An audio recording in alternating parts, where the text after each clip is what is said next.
likambo oyo nakogarda mpe naomena yango mpe trop nakofaa nango kaka boye te yo ndenge oza bongo yo mpe fo ozwa kaka mwasi na ye yabi mama yo mpe ndenge oza bongo nga mpe nakokende ata na ndenge moko ya kisi nasani tosaka échange vike na oyo azwi mwasi na nga nga mpe nazwa kaka yo makambo esila nakoboma ye mpo nakozwa ata lichete na beti ye. Donc olingi olobaka parrain abanda kobima abanda daya kobima na mwana ye donc na mwasi na yo na mwasi na nga oza donc boza lokola bana oyo azwaki lokola encadré nde aprofite wana nde abimi nde na mwasi na yo bavoice oyokaki na telefone na mwasi na yo ezalaki mongongo ya parrain ndenge babanda kosolola ke mwasi na yo azalaki na retard na ye aza nzemi ntango mokosangana eloko osina ye makambo ya zemi wana marin so ye apesaka conseil parrain so ekomi ye agangelaka. À l'occasion du mois de la femme, la Fondation des Anges organise du 10 mars au 18 avril 2025 la 13e campagne de sensibilisation et de dépistage gratuit des maladies gynécologiques dont le cancer du col de l'utérus et du sein. Pour cette édition 2025, la Fondation des Anges offre en plus des tests gratuits de fertilité. Ces tests visent à prévenir la stérilité et à détecter les causes qui empêchent certains couples de réaliser leur rêve d'avoir un enfant. Le diagnostic qui en sortira permettra au Centre d'assistance médicale à la procréation de la Clinique des Anges de proposer à chaque patient et à chaque couple des traitements personnalisés. La campagne se tiendra dans toutes les cliniques des Anges réparties à travers la République démocratique du Congo. Pour toute information, appelez au 099 069 11 08 ou au 081 999 91 01.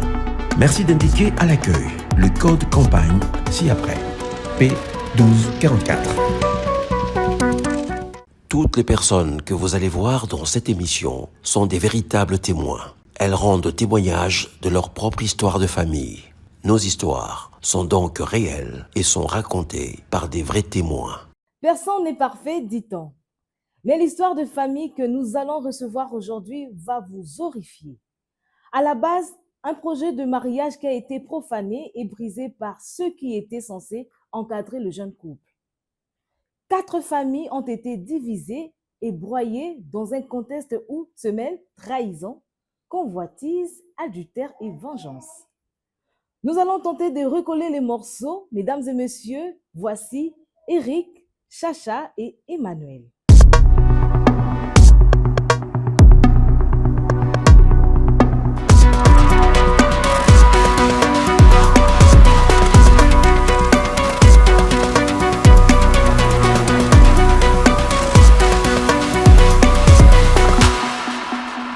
Dans la nouvelle formule de cette émission, nous recevons des familles brisées par de secrets.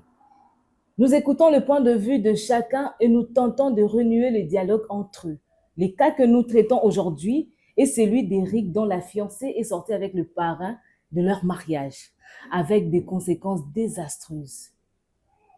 Ezalaki facilité ya kobengisa bango baya na kati émission oyo, mais quand même t'aurais sûr kozwa bango pour baye na ko partager biso histoire na bango. Bokoyoka bango version ya moko na moko bakoleka na kati na esika oyo. Na yango liboso na ngai naza na papa Eric. Bonjour papa Eric. Bonjour maman.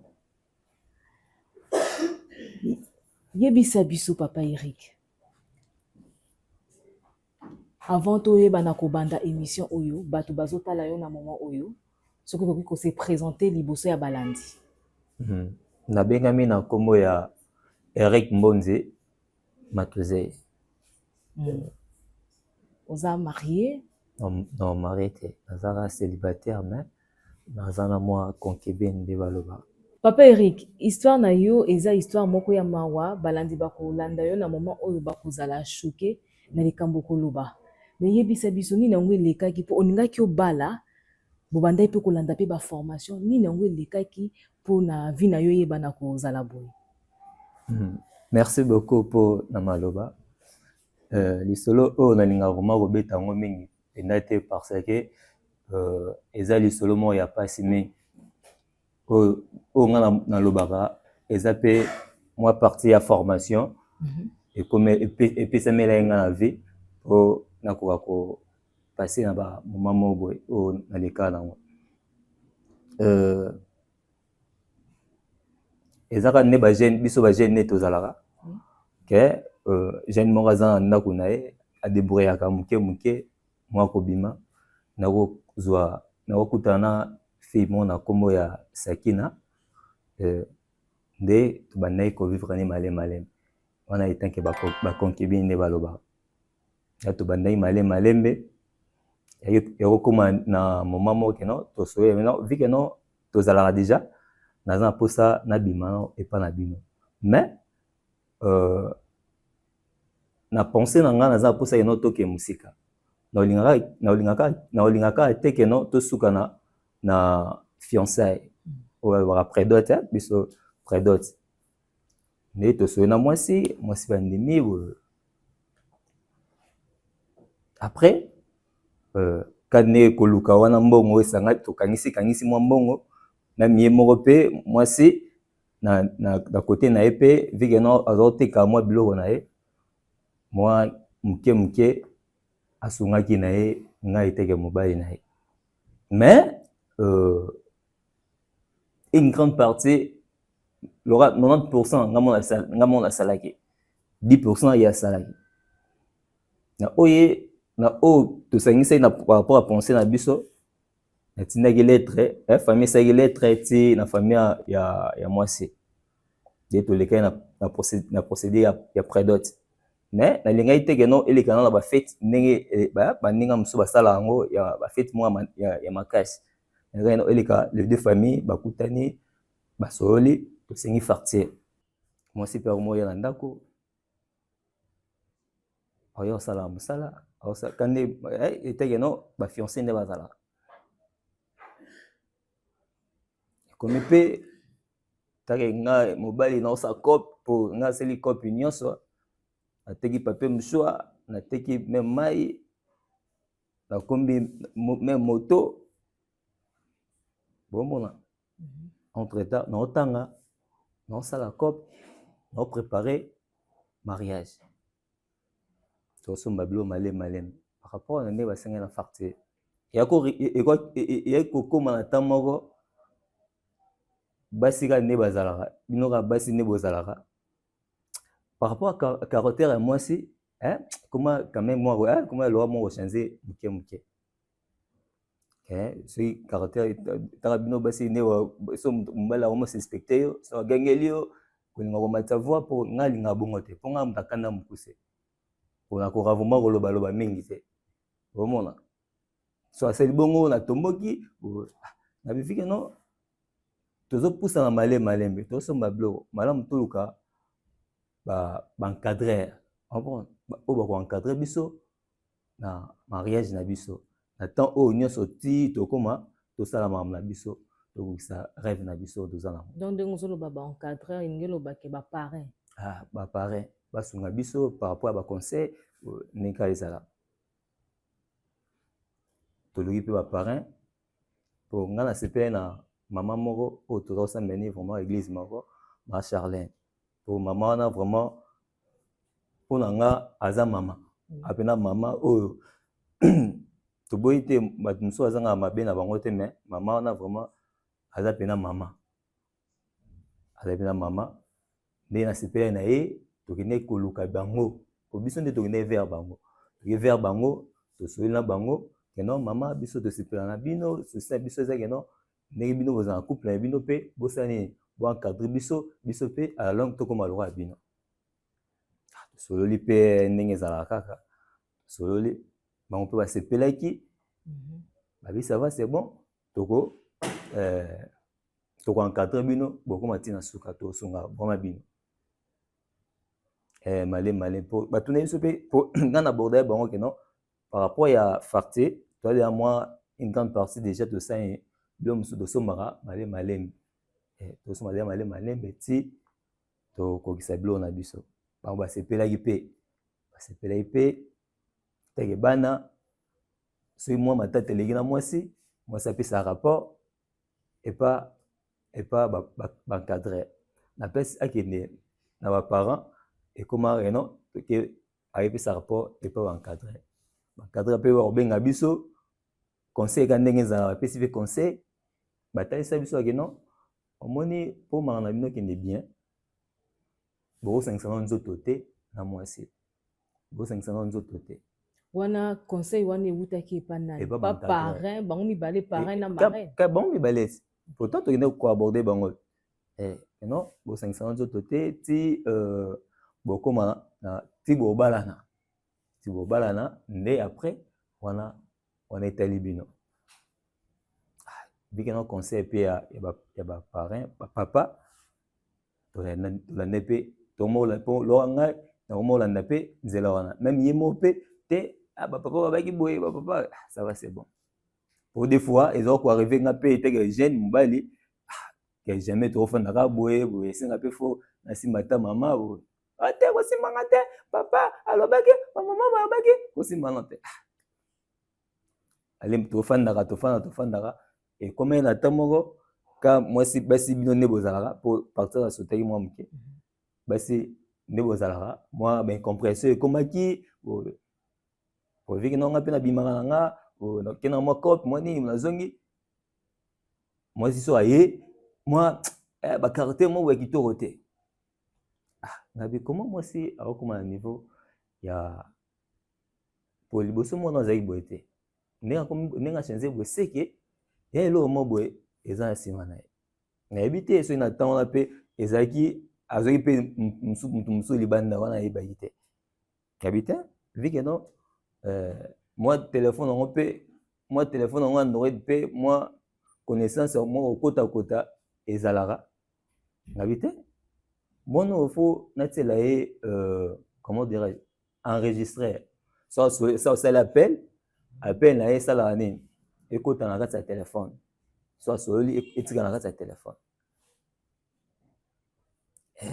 ta mpe natieli yango mpe tofandi na biso ye mpe ayebini teke no nazwaki telefone na ye na activaki système wana tofanda malema tofanda na biso mwa baincompréhension soki incompréhension ye apesi rapport mpe kuna na place siko ekomai siko na place marin so ye apesaka conseil parrain siko ekomi ye agangelaka nga ye arrivé na temps mo boye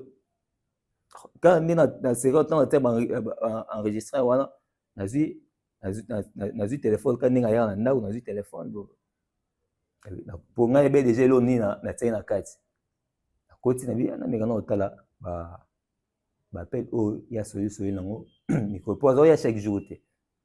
po azalaki na baintervalle excusez azalaki baintervalle nazwi telefone nango verifie nakoti mpe kota ya enregistré wana enregistrement d'appel eza na kati ya telefone nde namoyoka nadimini soko volume natinga litoi lokake no poyebi azali na telefone na nga awabeta nege tofai na biso nga mpe nazwi telefone na ye nadimini nanga son natie son na se natinga litoi nayoka na nga malema ntango nayoka na ngai nayoka par rapport conversation na ye na parrain mpo nako remarque no numéro wana eza ya parrain ça va nayoka no basoni na parrain se bafunde nga lisusu do ndenge mpo nakomoyoka mpe nakotombe na voice moko appel oyo basolola oyo ekotaka loka basolola mo échange de parole mo échange nesako makambo wana kolingo beta mutu te esalaka sembla nasala sembla makambo nini yango wana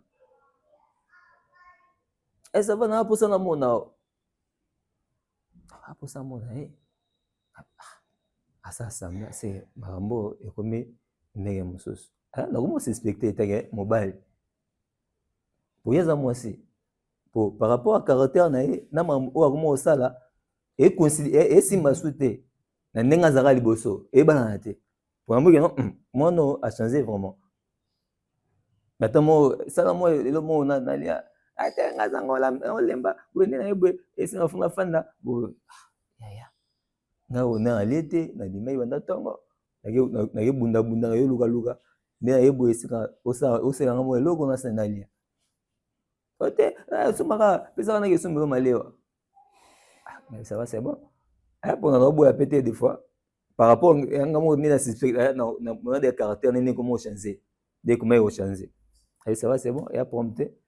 zoka mbongo somelanga kwanga somela kwanga viki na nga mkongo ya mi kwanga et somelanga kwanga na poisson na lia ke pa somelanga kwanga et na ngope siko papa Eric ni nango esali ke ba doute na yo ezala nourri na ndengo mona ki changement mwasi na yo par rapport ya pour moi ça comme impoli mona poli boso vraiment moi ça doit respecter nga alors son lobby boy asali ndenga lobby so bien mabe a hotel ate papa o boy eza boyete mona mais vu que non pour moi c'est ça akomo tricher déjà akomara ndenge mususu akomara ndenge mususu tant que landela susu et ko arriver pour ni on peut et ko arriver na tamboko quand il y a un enregistrement na écouta conversation na bango na le parrain moi ça aussi non na moi on a un retard ils sont mbala on le baga retard bon te basani il faut que l'hôpital na hôpital ne boye basuki on a retard to te ngabi combien va retard c'est que c'est que ba voice na liboso c'est que eza eloko moko eza na katwa donc on ngolo ba ke parrain abanda ko bima abanda ko bima na mwana ye donc na mwasi na nga oza donc boza lokola bana oyo azwaki lokola encadré nde a profiter wana nde abimi nde na mwasi na yo ba voice oyo kaki na téléphone na mwasi na yo ezaki mongongo ya parrain ndenge babanda ko sola ke mwasi na yo ezaki na retard na ye aza zemi après wana eleki vike no nabite vike no makambo eza boye fona sani nalanda ngo tina suka naoke mbangu te po nakobima pe mwana mabe eozala ya solo to eoza pe ya solo te mais vike nayoki de oyo eza numéro ya papa eza pe mongongo ya papa c'est fona nalanda makambo male maîtrise ka eteke mobali mwasi bazoyaka na ye ti nayoka su deuxième voice so olobi ndeni mpona zemo so yeso papa azopese makanisi encore mobali na yo alingaka te bosangisa nzoto mikolo sale tous les moyens possibles bosangane nzoto kende tante na ndenge nyonso ndenge oza mwasi akwesaka mobali vike na osengaka yango azwaka te so opesi ye aosani aokweyisama vike nonga mpe namoni nanga deja nayokaki deja banini moye mpe nakweyisama mwasi mpe aye po arriva mpe jour mo aye mpe na ndako po tofandi mpe nase zwa mbongo osani olamba ake mpe ayaka mpena na gentil gentillesse mo pena ya bien oyo pena seke ana mwa profit oyo ndenge po ayaka boye te azongi so oya boye seke makambo ezali apesi mbongo mpe asali ake mpe wenze aye alambi boye gentilska tofandi mpe atie tolie temps mpe epusanaka te epusani be mama ngonga yango okendaka nasali napusa o natika yo osali okende ça va c'est bon abi te nga lelo naokendanga te naza lelo vike no fona tala basi nyonso oyo basali bayaka awa na nsima na nga fona tala basi nyonso bayaka na nsima na nga abi ça va c'est bon oyotala basi nyonso oyo bayaka na nsima na nga seke oza na confiance na nga te moka biloko na mono oyebisa yeke na confiance na nga te mais awa na nsima na o moto ayaka na ye te tokei nasala ezaki etika o te nga na okei te nga na olala ngabi mama awa pena lukuta mabe omata okita oti olala te kolinga te nga na tomboka mpo oyebi ndenge na tomboka awa olala te tika na kitika o te nalala te seke yo otrompaka nga okotisaka basi no na nsima na nga bajour mosusu o ngai yaka te se yo ozala na basi na o ngabi nga azala na basi awa so mpe na basi awa toyebango ata mokolo mosusu tosala nini naketika o osala nini okende epai olala te wana yo esi oyokaki deja voice wana nayokaki deja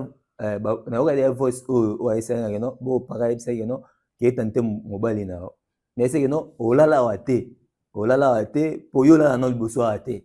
kaka lelo kaka mbala mo boye okoma olala nabi jamais olala te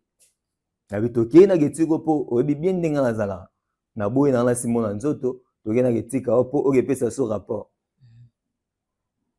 ye moko atali keno vike no amoni ndenge na mataki deja ye moko azwika makolo na ye azwi biloko na ye tomokende mpe tokei na tiki nafandi donc aye lisusu troisième voice nayoka enregistrement wana keno azoyebisa keno mobali na nga ndenge aza bongo na zemi oyo nga naza nango oyo eza ya 2 mois yo ozotinda nga na kushe na ye eske ata kutu soki ata kutu tokushe na ye eske bato baondimaka no zemi oyo eza ya ye to ye moko ondimaka no zemi oyo eza ya ye bomona donc sonde dernière voice oyo ngai ayokaki epai na ye yango nabi te ça va c'est bon nabi lelo okende te lelo okende me otika no telefone na mposa nasala elo mona telefone na vike no telefone na oyo namoni loka eza mwa problème tika na telefone na oyo nasala elo mona telefone vike no ya ebene mpe eloko te mpona nobetele mpe lisolo mpe te ayebaki eloko te azwi mpe telefone na ye atiki apesi nga atikeli nga telefone comme d'habitude azwi telefone atikeli nango premier jour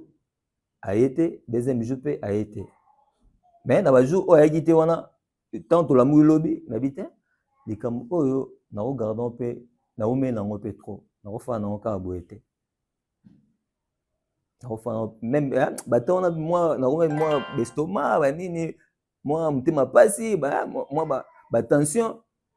mais moi nakobetela ye ezalaki te nakobetela yango te mais nakogardon kaka mpo na nga moko si eko arrive nga na telefone na ye nabi te naluka nao mikolo bavie kaka ya quartier nemeka na obeta yango histoire lisolo oyo mais naobimisa yango ya ngai te po natalaki no eloko aboyeso amemi na famille esana premièrement kitoko te na temps wana nabi te nabeta yango bavie bacamarade nabeta so nabimisa so moto mosusu mpe nabeteli mpe bandeko mosusu bavie bacamarade baconseille nga mpe na ndenge akoconseille nga bake no ndenge eza bongo fo ndenge eza bongo babimaka na bango bazalaka yo ndenge oza bongo yo mpe fozwaka mwasi na ye fozwa mwasi na ye zwaka mwasi na pare zwaka mare na bino nabi nazwaka mama mais na batango na mpe mwa makanisi mpe ekomaki mwa kochange nzenga nabi te oyo fo nakenda ngo nakenda namona na mwasi na ye namona na mwasi na ye nameka noswa na mama obona naswa na mama seke mama makambo oyo azokora nango te ayambi nga mpe papa napesa oni omela te mama nakomela te pesanga ata mai kanamela. Oui, papa Eric, olobi ke okendaki komona marraine. Nakokende komona marraine, parrain pe azalaki. Te parrain azalaki te po nga nabengaki po bango mibale basala ni bazala. Mais tonga na kei na ekutaki no papa aza te mama aza ye moko. Tombe mama pe ayambi nga asenga atuni nga so na omela nini eseki no mama na omelaka mai. Mama pe apesi nga mai. Donc afandi tomosola. Eseka mama oza mama oyo biso oponaki po o encadrer biso par rapport à mamami o magamsusu onga na moni na habité soki na part na yo omoni o remarquer lo mo comprendre et que maman a essayé un peu le côté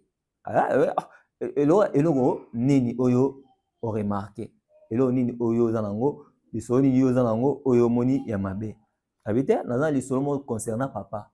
comprendre mais ngana olobate malamu oyo téléphone eza ya mwesi nanga téléphone eza ya mwesi nanga malamu ba maloba o bango masolo o bango baza osola yo moko sa nini oyo kango na pesipe na koti pe na place bani ezaki na pesipe mama pe akomo yoka mama pe ayoki etake mama pour lukuta mabe etake mama a conseiller nga nanu keno za makasi za makasi toyeba comment toko gérer na makambo comprendre wana sur la temps wana seconde mama wana songa ebisike no mama omoni vike no papa bakomi papa zui lo abotolinga mwasi et comme lo papa abotolinga mwasi papa atie mwasi na ngazene bon pour ba voice yango ba preuve yango pour ba preuve na mo partout pour oza monga papa oza numéro papa o pe téléphone à mwasi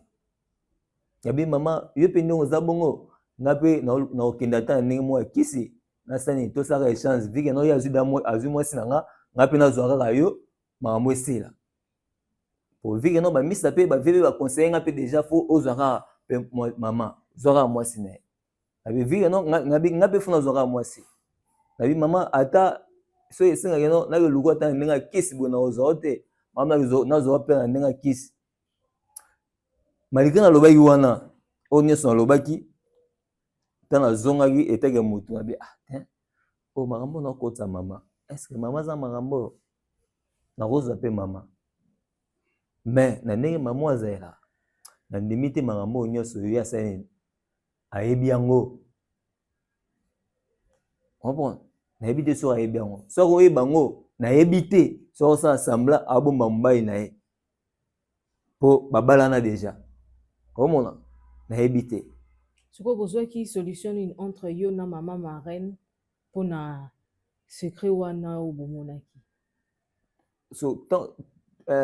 na sima ye mama na sima to so wana pour ekomaki no ye na mobali bakabwanaki po bakabwana vraiment mama atikaki ati ndako libala azwi bana akende na bango bo mais vike no nazali déjà monté ma mingi wana azolinga pe na suko landela ngo te po na temps ekomaki pe déjà na famille bomona po na bambombo ngo sunga moko te na memaki na niveau ya famille siko mwasi ayebaki ndenge nini ke yo po oyebaki yango moi si donc a remarqué que non mama pour mbali na yebisaki ete mbali na yebi te so bakutanaki wapi po arrive ekoma pe non mwasi mpe ndenge ayaka azoya ni lisusu te bon seke ayokaki eko ke non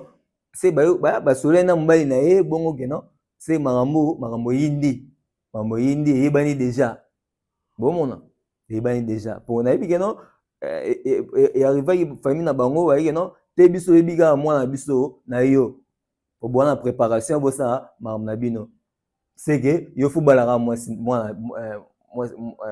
na biso ngabi jamais nga obala mwana bino te oyo asali bêtise asali oyo na tokomina esika moko te mais asali da bêtise eloko boye akomi na zemi ya papa ya parrain ngabi jamais nga na kolinga eloko boye te même famille na nga mpe batelemaki bayeke non jamais mwana biso akobala mwasi oyo baboti na parrain na bango te bomona mais yako arrivé nega masolo nayokaki ke papa azolaka ye ndako akoma ofanda na ndako wana makambo wana mosusu wana nalingi kolandela yango te omona nalingi kolandela yango te parce que na temps même nga mo pe même santé ezali nga mpe su bien te kobelabela pamba viki no bamakanisi elekaki bomona makanisi elekaki poti yako arrivé même biloko wana nakoma kotekateka yango mpo na pensé na nga natiaki no so akutana te na mwana mwasi oyo nakosala nakoboma ye bomona nakoboma ye mpo nakozwa ata lichette na beti ye mais nakosala eloko mabe basi mpe basili te bomona basi basili te malgré esalinga mpasi spo esalinga mpasi mpo même santé oyo naza nango oyo eye nde mpo naza na santé oyo te mpo naza na moto ya mokie nakomai so mokie sikoyo ya biloko ebimi lisusu bomona okundi nyonso aremarke no bamikuru ebimi mpo mikuru eza déjà obima me emonani sikoyo mapeke emonani. Ce n'est pas facile, monsieur Eric na histoire obeteli biso na yango sort à maman marraine toyebi te soki eza nini mais balandi bozotala biso na moment oyo tokoyeba na kobengisa maman marraine akoya na kati ya émission oyo po apesa biso version de fait na ye concernant histoire ya ndeko na biso Eric.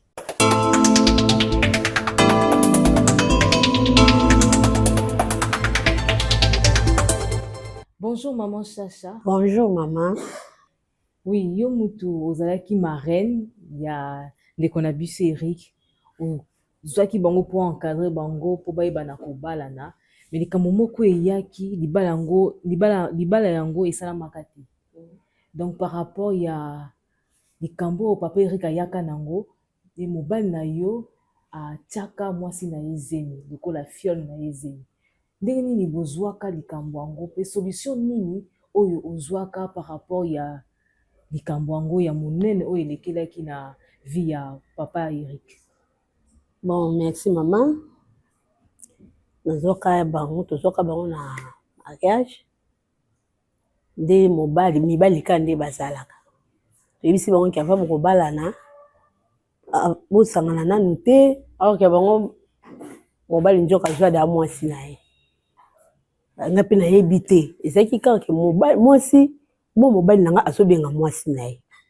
mpona mwasi abengi mobali na nga ezosa bango nga bise boye mabe bato bayo kokanisela yo mabe o te aza mwana nga mpe na ikanisi mpe ezalaki te nayebi kaka aza mwana donc eloko mpe kutu te nzoka babimaka na bango ekokoma na zemi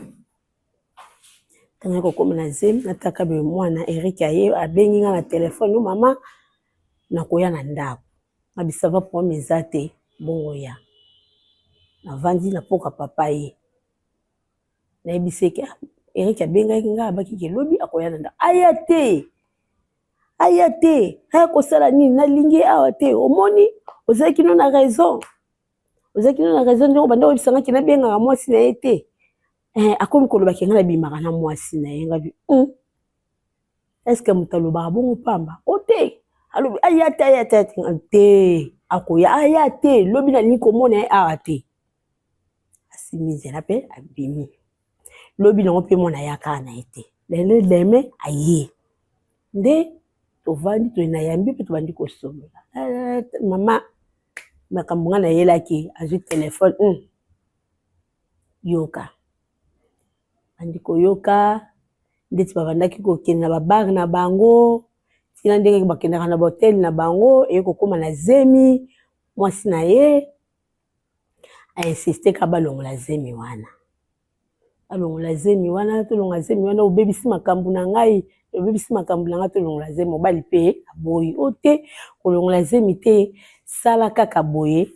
lelo kende na mpa mobali na yo lamba bongisa nyonso insiste kaka kolala kuna poto bosangana oyebise kaka oyo nga nasalelaka yo te lelo nazosala yango ntango bokosangana aliokosi na ye makambo ya zemi wana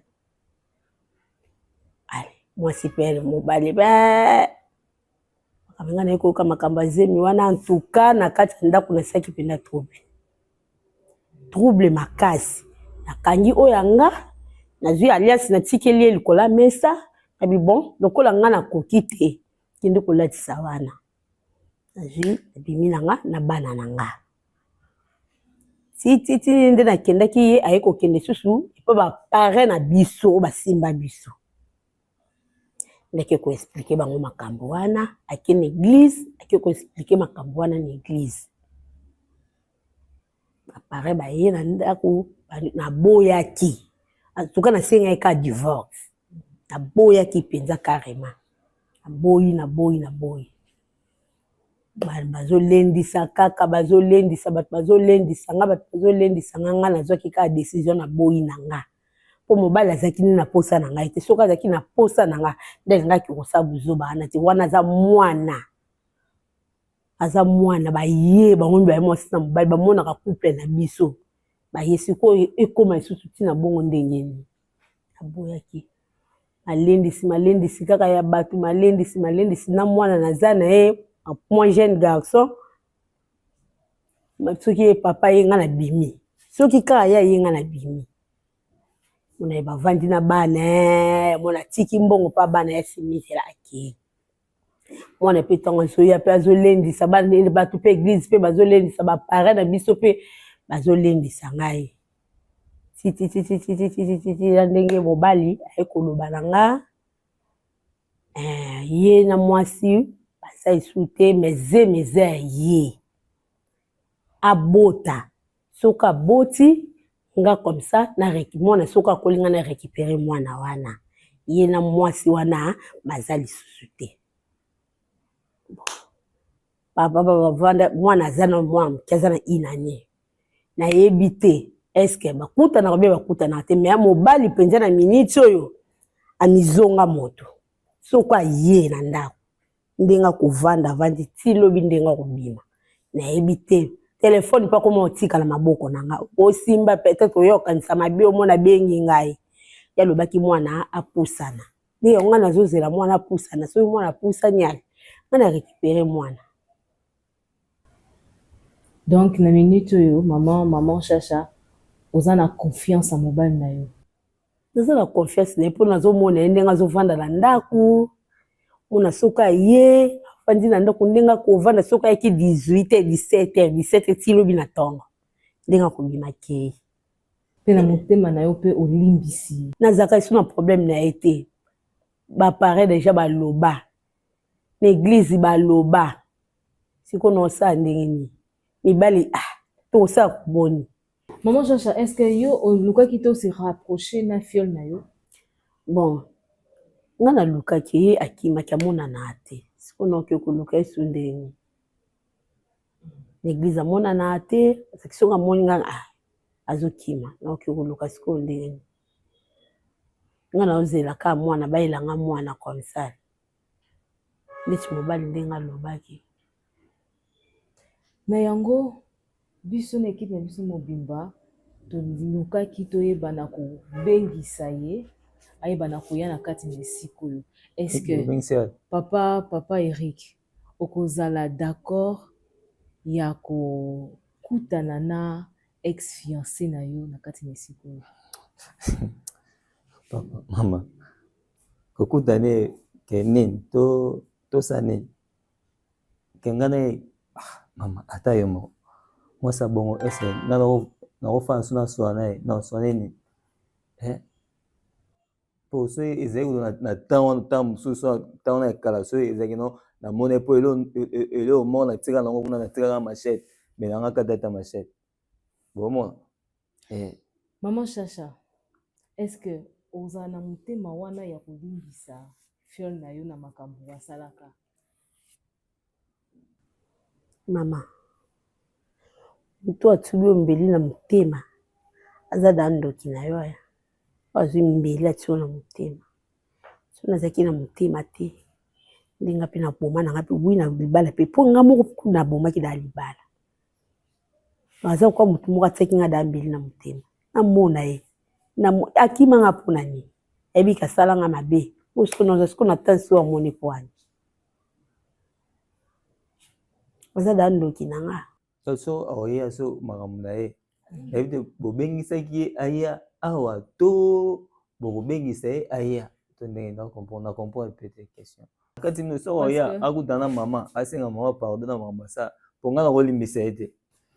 Merci beaucoup papa Eric na ndenge ondimaki invitation na biso. Merci maman Chacha. Comme on dit souvent que à chaque chose faut glorifier le bon Dieu. Na yango eza likambo ya pardon. Oyo papa Eric aza na moi likambo moko na kati ya motema mpona ex fiancé na ye mpe yo maman chacha oza likambo mpona fiole mwana oyo encadraki oyo aza mpe lokuta makasi atubaki yo papa mama. mbeli me tokoyebana kobengisa ye.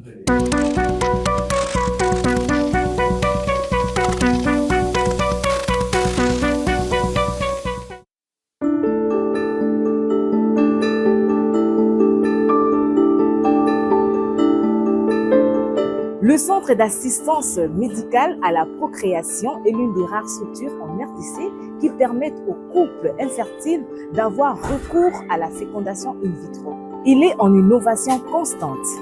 Toutes ces équipes sont sans cesse à la recherche de nouveaux protocoles et de nouvelles façons d'optimiser les chances de grossesse. Je vous emmène faire un tour à l'intérieur.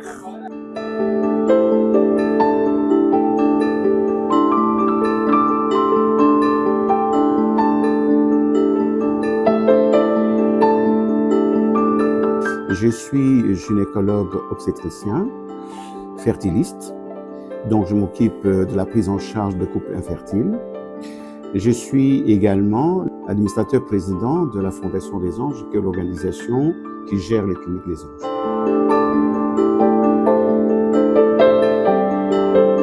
Ici en Afrique, quand un couple n'a pas d'enfant, c'est la femme qu'on indexe.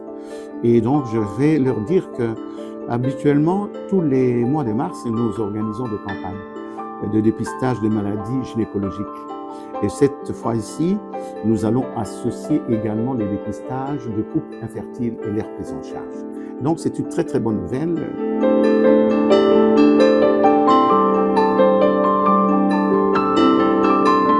Notre centre d'assistance médicale à la procréation, c'est un nouveau centre, tout jeune, qui vient de naître il y a 1 an. Et c'est un centre complet, comme tous les autres centres à travers le monde, donc suffisamment équipé.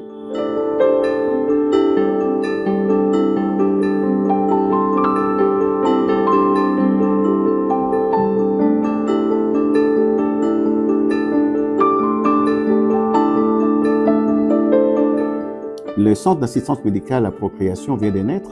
dans un service de fertilité qui existe à la Clinique des Anges depuis plus de 30 ans. Donc c'est depuis longtemps que nous prenons les couples infertiles en charge et nous avons autant d'enfants qui sont nés de cette clinique et des cliniques des Anges parce qu'il y en a plusieurs. Normalement, pour pouvoir créer un centre d'assistance médicale à la procréation, il y a des conditions qu'on doit réunir, c'est-à-dire d'abord avoir l'autorisation de ce qu'on appelle les comités d'éthique. Parce qu'on va manipuler les cellules humaines et tout ça, vous devez avoir cette autorisation, cette certification pour commencer. Parce que la loi de bioéthique n'existait pas encore dans notre pays, comme dans les autres pays. Donc ça, c'est la première chose. Et avoir la possibilité d'acquérir les matériels de pointe.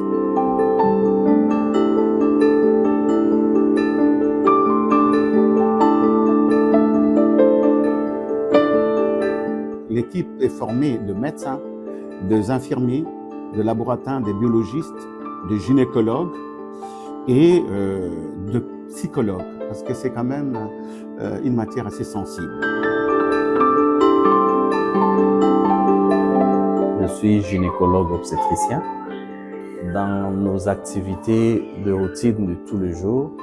nous constituons la porte d'entrée des malades quand ils viennent, donc nous les recevons. Quand ils viennent, essentiellement, c'est pour les désirs de conception.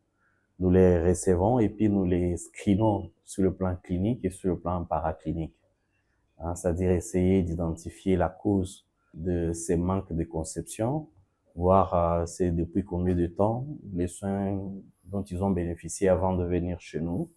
et essayer d'actualiser son état actuel. En fonction des examens que nous allons réaliser, nous allons poser les diagnostics des causes éventuelles. C'est souvent le couple, c'est pas comme on le dit dans la société,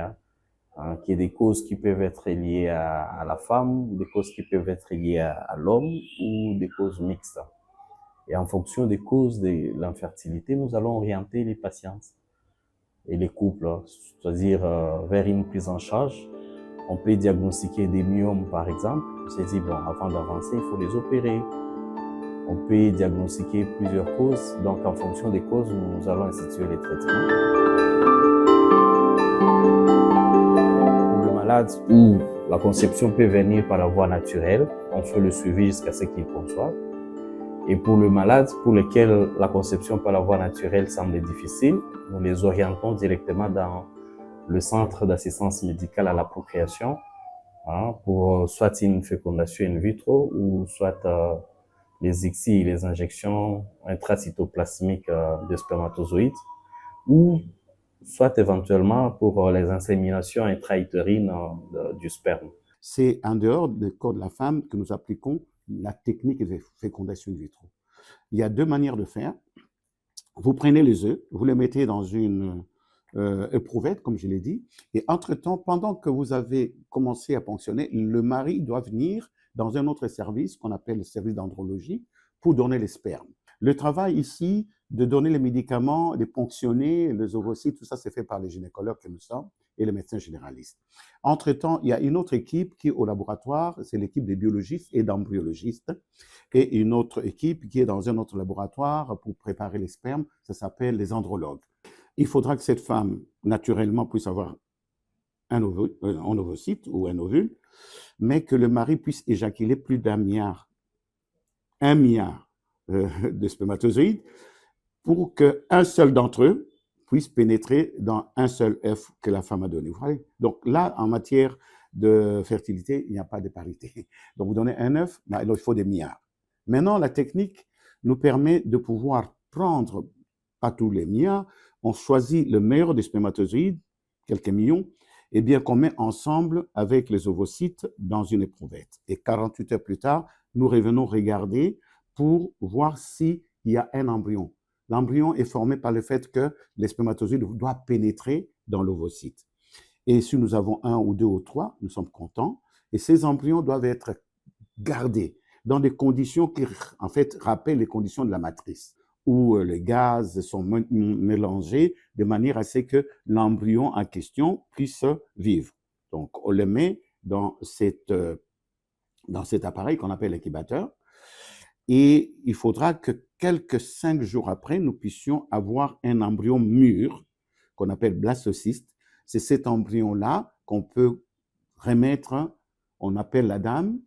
le même jour, 5 jours après la ponction, pour remettre l'embryon dans son ventre. On en met 2 au maximum pour qu'on puisse avoir la chance d'avoir au moins un qui puisse s'accrocher. Donc, du moment que nous avons fait ça, ça s'arrête. Mais je vous ai parlé de cette façon de faire, ça s'appelle fécondation classique, FIV classique. On s'est rendu compte que même si vous les mettez ensemble,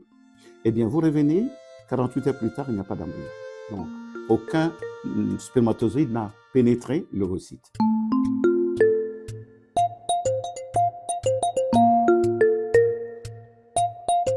Injection intracytoplasmique de spermatozoïdes dans l'ovocyte.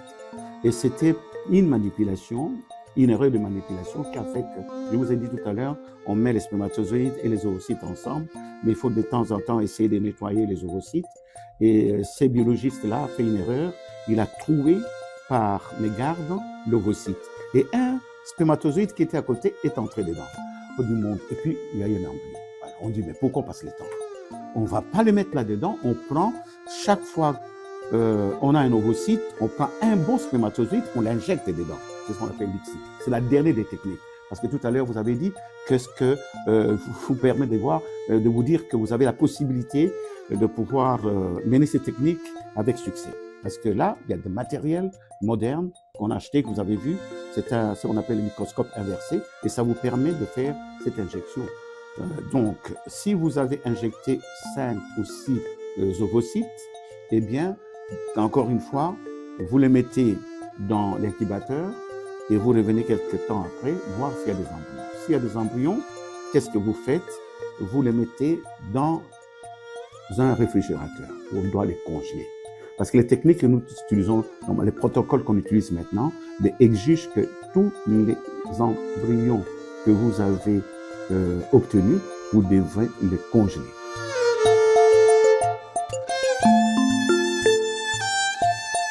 Donc, la fécondation in vitro ou l'ICSI eh bien, consiste à pouvoir provoquer une fécondation en dehors du corps de la femme et à remettre l'embryon dans le ventre de la femme, dans sa matrice. Si vous l'avez fait et tout ce que vous avez comme artificiel s'arrête, maintenant, c'est Dieu qui décide si l'enfant va pouvoir tenir, si la grossesse va aller jusqu'à terme. Il est bien entendu que lorsque vous faites ça, la femme doit être sous surveillance parce que cette grossesse est une grossesse précieuse et vous allez donner d'autres atouts, d'autres médicaments pour que ça tienne jusqu'à la fin.